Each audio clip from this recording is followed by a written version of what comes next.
Et alors évidemment aujourd'hui je suis très content de vous voir parce qu'on se retrouve pour une nouvelle série de vidéos. En effet je dis série de vidéos puisque rappelez-vous on a maintenant la Fiesta qui est dans la Retail Farm et j'en ai profité pour me commander quelques pièces. J'ai donc reçu un carton plein de pièces ici et nous allons dévoiler à chaque épisode quel tutoriel on va faire en sélectionnant la pièce de l'épisode en question. Je vais l'ouvrir avec vous aujourd'hui ici, ok.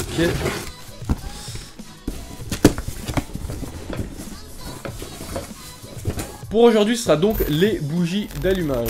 Alors tout simplement, la bougie est donc l'élément qui va fournir l'étincelle pour faire l'explosion de l'essence et de l'air dans la chambre à combustion. Et cela nous permet donc de rouler, tout simplement d'avoir un moteur qui tourne. La bougie est composée d'une partie en porcelaine et cette partie est en fait en dehors de la culasse. Elle va donc recevoir l'énergie qui est transmise par la bobine ici et retransmettre cette énergie en une étincelle grâce à l'électrode dans la partie immergée de la culasse. Je peux pas dire immergée, mais je pense que c'est installé dans la culasse. Néanmoins, avec le temps, il faut le changer puisqu'il peut s'encrasser, il peut tout simplement s'user comme chaque pièce d'usure. Et parfois même, on peut avoir l'électrode qui est complètement coupée et cela nous empêche totalement d'avoir une étincelle. D'autre part, une bougie peut également indiquer l'état de santé d'un moteur. En effet, s'il est noir avec plein de gras au-dessus, c'est que le moteur consomme de l'huile. Ou alors, si l'électrode est blanc, c'est que le mélange en essence est trop pauvre. C'est-à-dire qu'il n'y a pas assez d'essence dans les mélanges air-essence pour l'explosion.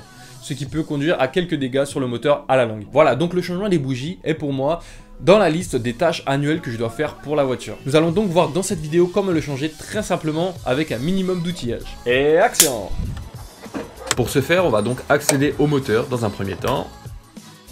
Puis on peut donc remarquer sur mon moteur que j'ai 4 bougies. On voit également l'arrivée des 4 faisceaux d'allumage.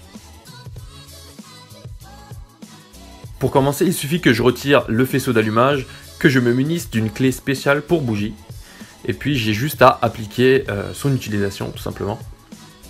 Parfois, il est possible avec le temps que la bougie se soit bien logée dans la culasse et ce soit très dur de l'extirper. Par exemple, j'ai même cassé mon outil en essayant de déloger celle-ci. Donc je me suis fourni d'un autre outil plus résistant, j'insère un tournevis dessus pour pouvoir faire tout simplement le mouvement de rotation. Et voilà, en tout cas si vous avez besoin d'aide, surtout n'hésitez pas à demander à être plusieurs là-dessus, parfois ça peut être vraiment une grosse galère. Donc là, en examinant mon électrode, on voit que c'est de couleur marron, donc c'est que mon moteur est en bonne santé, il reçoit assez d'essence et assez d'oxygène. En comparant par contre les deux bougies, on voit que la mienne était vraiment ancienne, on a même une partie en porcelaine qui est fissurée, donc il était vraiment temps de les changer. Donc pour ce faire, je vais faire attention à ne pas mettre de dépôt dans la chambre à combustion par le petit trou. Je remets la bougie, puis je réutilise l'outil que j'avais tout à l'heure, tout simplement en resserrant. Ensuite, manœuvre inverse, je vais donc remettre le faisceau d'allumage. Je fais de même pour toutes les autres bougies. D'ailleurs, petite astuce, si c'est vraiment trop dur à déloger, rallongez votre outil à bougie avec un tube en métal pour avoir plus d'amplitude et donc plus de force sur la rotation.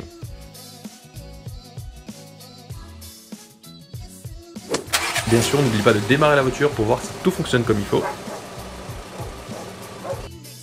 Grâce à notre changement de bougie, on va donc rétablir une consommation qui se rapproche plus de la consommation optimale de la voiture.